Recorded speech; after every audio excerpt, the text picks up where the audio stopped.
Hi friends, நம்ம இன்றைக்கி என்ன பார்க்க போகிறோன்னா இட்லி குருமா தான் பண்ண போகிறோம். இந்த இட்லி குருமாவை எப்படி பண்ணலான்னு பார்க்கலாம் வாங்க. இட்லி குருமா பண்ணுறதுக்கு முதல்ல அடுப்பில் கடாய் வச்சு ஒரு 3 ஸ்பூன் அளவுக்கு ஆயில் விட்டுருக்கேன்.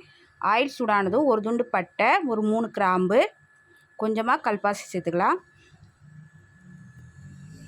ஒரு அரை ஸ்பூன் அளவுக்கு சோம்பு இதெல்லாம் சேர்த்து நல்லா கலந்து விட்டுடலாம்.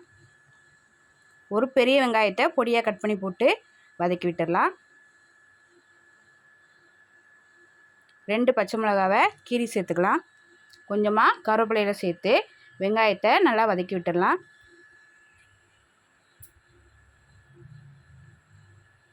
இப்போ வெங்காயம் நல்லா வதங்கிருச்சு. இப்போ இது கூட 1 ஸ்பூன் அளவுக்கு இஞ்சி பூண்டு பேஸ்ட் சேர்த்துக்கலாம். இஞ்சி பூண்டு பேஸ்ட் சேர்த்து இஞ்சி பூண்டோட பச்சை வாடை போகிற வரைக்கும் நல்லா வதக்கி விட்டுடலாம். இப்போ நல்லா வதக்கியாச்சு. இப்போ இது கூட மீடியம் சைஸில் 2 தக்காளியை பொடியாக கட் பண்ணி போட்டு வதக்கி விட்டுடலாம். தக்காளி வதங்குறதுக்கு ஒரு 1/4 ஸ்பூன் அளவுக்கு உப்பு சேர்த்து தக்காளியை நல்லா மசிகிற வரைக்கும் நல்லா வதக்கிடலாம். இப்போ நல்லா வதக்கியாச்சு.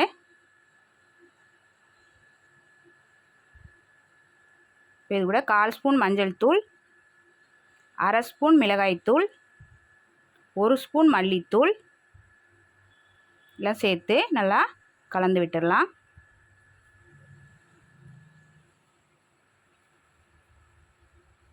நல்லா கலந்தாச்சு. இப்போ இது கூட 1 டம்ளர் அளவுக்கு தண்ணி சேர்த்துக்கலாம்.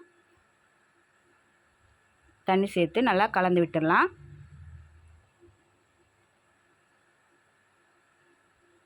ஒரு 2 நிமிஷம் நல்லா வேக வச்சிடலாம். ஒரு 2 ஸ்பூன் துவரம்பருப்பை ஒரு அரை மணி நேரம் ஊற வச்சு வச்சுருக்கிறேன். இப்போ ஒரு மிக்ஸி ஜாரில் 2 துண்டு தேங்காவை கட் பண்ணி சேர்த்துக்கலாம். ஊற வச்ச துவரம்பருப்பை சேர்த்துக்கலாம். அரை ஸ்பூன் சோம்பு, அரை ஸ்பூன் ஜீரகம், 2 வரமிளகா, கொஞ்சமாக தண்ணி சேர்த்து நல்லா பேஸ்ட்டாக அரைச்சி எடுத்து வந்துடலாம்.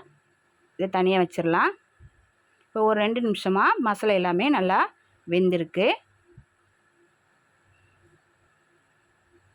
இப்போ இது கூட நம்ம அரைச்சி வச்ச தேங்காய் பேஸ்ட்டை சேர்த்துக்கலாம்.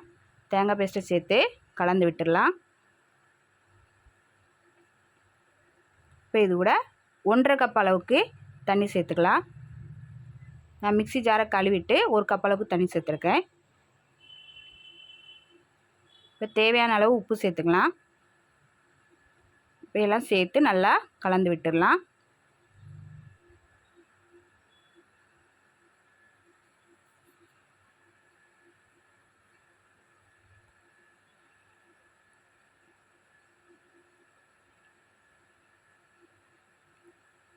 இன்னும் கொஞ்சம் கெட்டியாக தான் இருக்குது. இப்போ இது கூட ஒரு அரை கப் அளவுக்கு எக்ஸ்ட்ரா தண்ணி சேர்த்துக்கலாம். தண்ணி சேர்த்து நல்லா கலந்து விட்டுடலாம்.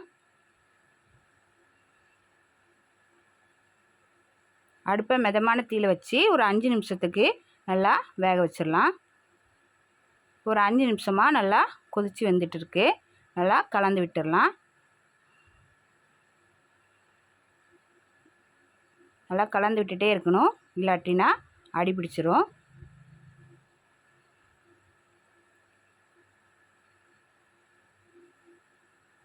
ஒரு 2 நிமிஷம் நல்லா வேக வச்சாச்சு.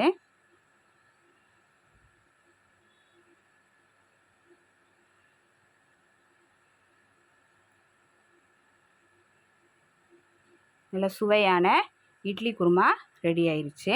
இப்போ அடுப்பு ஆஃப் பண்ணிவிட்டு கடைசியாக கொஞ்சமாக மல்லி இலை சேர்த்து கலந்துட்டு இறக்கிற வேண்டியதான்.